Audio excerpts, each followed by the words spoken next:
Go ahead. Hoogie wins first heat. Roared Utadoloki above a tornado of sound. It's 2 out of 3. The crowd loosened a little as the contestants caught their breath. Shay found himself beside Thor and Loki. Hey, Turnip Harold. Where you been? It's more like anything else. He's been concealed under a table like a mouse. But Shay was too full of his news to resent anything. They're trying to put over tricks on you. On us.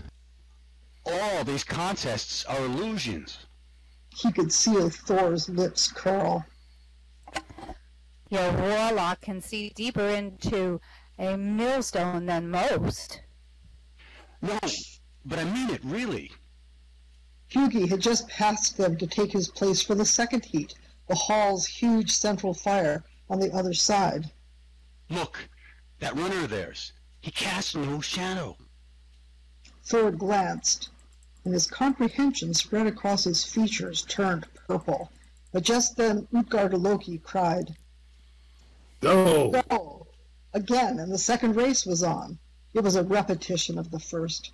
Utgard-Loki announced over a delighted uproar that Hugi was the winner. I am to pick up their damn pat next. If that be another trick of theirs, I'll... Not so loudly. Soft and slow is the sly fox taken. Now, Thor, you shall try this cat lifting as though nothing were amiss. But Harold here, who is only half subject to their spells, because he is a mortal and without fear, shall search for Mjolnir. Youngling, you are our hope and stay. Use the spell I gave you. A chorus of yells announced that Utgard-Loki's cat had arrived. It was a huge beast, gray and the size of a puma. But it did not look too big for the burly Thor to lift. It glared suspiciously at Thor and spat a little. Quiet, you. Ain't you got no manners? The cat subsided and allowed Thor to scratch it behind the ears, though with no appearance of pleasure. How had he seen through the illusion of the eating contest, Shay asked himself. A teardrop in the eye. Would he have to bang his head again to get another one? He closed his eyes and then opened them again, looking at Thor as he put an arm around the big cat's belly and heaved. No teardrop. The cat's belly came up, but its 4 big paws remained firmly planted. How to induce a teardrop? A mug of mead stood on the table. Shay dipped a finger into the liquid and shook a drop into his eye.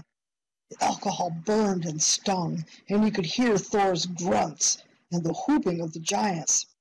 He shook his head and opened the eye again.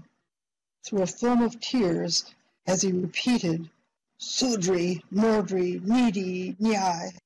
It was not a cat Thor was lifting, but the middle part of a snake as big around as a barrel. There was no sign of head or tail. The visible section was of uniform thickness, going in one door of the hall and out the other. Loki, that's not a cat. It's a giant snake that Thor's trying to lift. With a strange shimmering blackish cast over its scales? Yes, and no head or tail in sight. Now right good are your eyes, eater of turnips. That will be nothing less than the Midgard serpent that coils around the earth. Surely we are surrounded by evil things. Hurry with the finding of the hammer, for this is now our only hope. Shay turned from the contest, making a desperate effort to concentrate. He looked at the nearest object, an aurochs skull on a pillar, tried another drop of mead in his eye and repeated the spell, forward, backward, and forward. No result. The skull was a skull. Thor was still grunting and heaving. Shay tried once more on a knife that was hanging at the giant's belt. No result. He looked at a quiver of arrows on the opposite wall and tried again. The sweet mead was sticking his eyelashes together, and he felt sure he would have a headache after this. The quiver blurred as he pronounced the words. He found himself looking at a short-handled sledgehammer hanging by a rawhide loop. Thor had given up on the effort to lift the cat and came over to them panting. Utgarda-Loki grinned down at him with the indulgence one might show a child. All around, the giants were breaking up into little groups and calling for more drink. Want any more, sonny boy?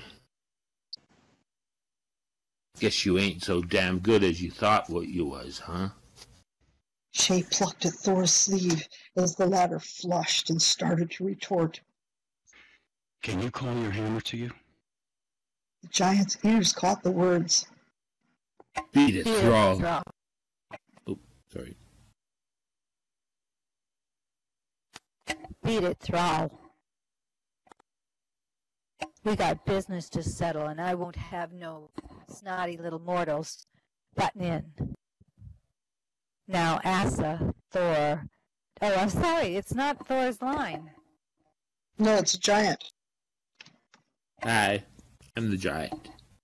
Or, beat it, Thrall. We got business to settle, and I won't have you no snotty little mortals butting in. Now, Asa Thor, do you want any more contests?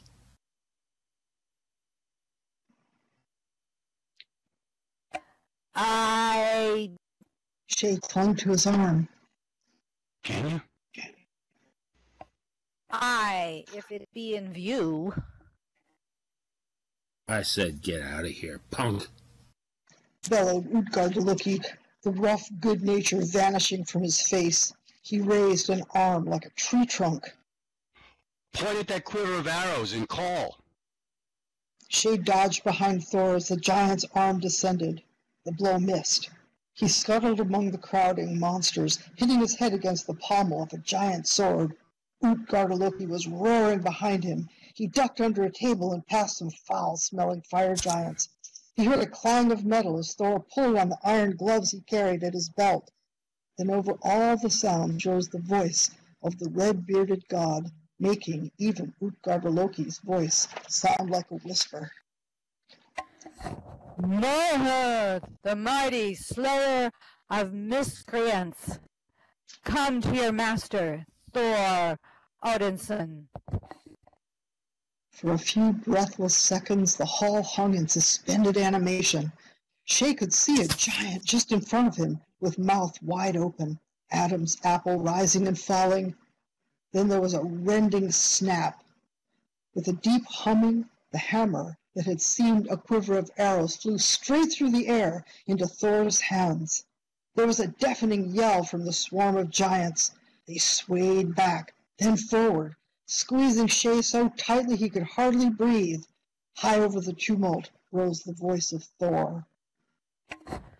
I am Thor. I am the Thunderer. Ho, ho, ho, yo, ho.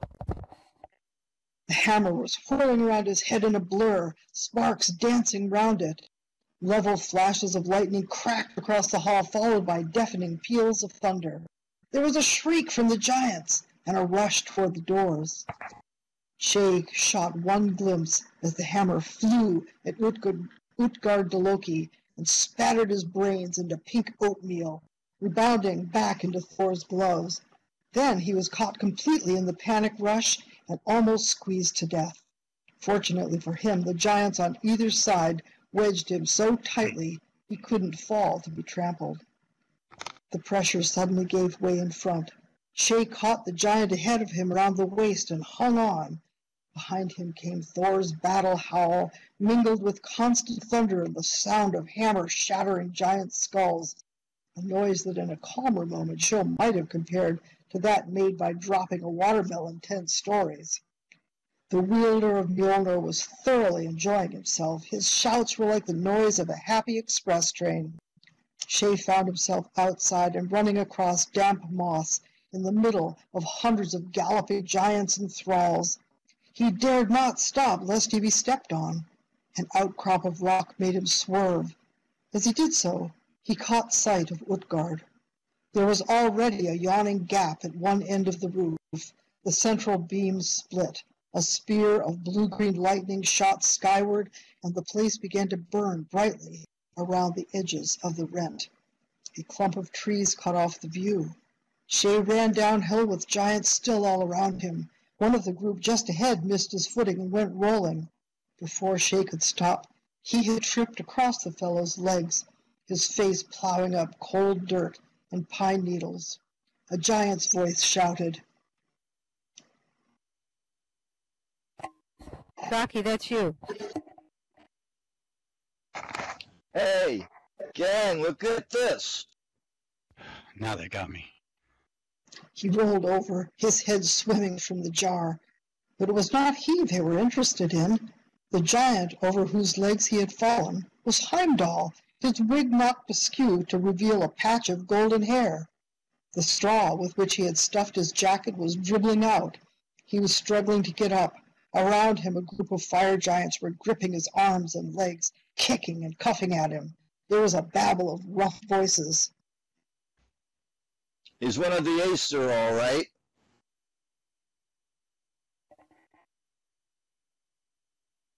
What? Sock him. Sock him. Let's get out of here. Which one is he? Get the horses. If he could get away, Shay thought, he could at least take news of Heimdall's plight to Thor. He started to crawl behind the projecting root of a tree. But the movement was fatal. One of the fire giants hallooed. There's another one. Shay was caught, jerked upright, and inspected by half a dozen of the filthy gorilla-like beings. They took particular delight in pulling his hair and ears. Ah,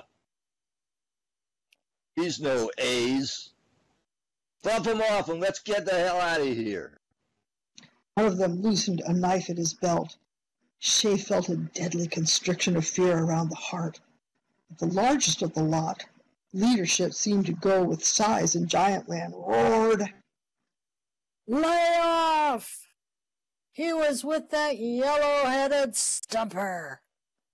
Maybe he's one of the Vanes, and we can get something for him. Anyway, it's up to Lord Cert. Where the hell are those horses? At that moment, more fire giants appeared, leading a group of horses. They were glossy black and bigger than the largest Percherons Shay had ever seen. 3 hoofs were on each foot. As with the ancestral Miocene horse, their eyes glowed red like live coals, and their breath made Shay cough. He remembered the phrase he had heard Heimdall whispering to Odin in Sverre's house. Fire horses. One of the giants produced leather cords from a pouch. Shay and Heimdall were bound with brutal efficiency and tossed on the back of one of the horses, one hanging down on either side. The giants clucked to their mounts, which started off at a trot through the gathering dusk among the trees. Far behind them, the thunders of Thor still rolled. From time to time, his distant lightnings cast sudden shadows along their path. The Redbeard was certainly having fun. Okay. Made it through, and that is a cliffhanger. That's true.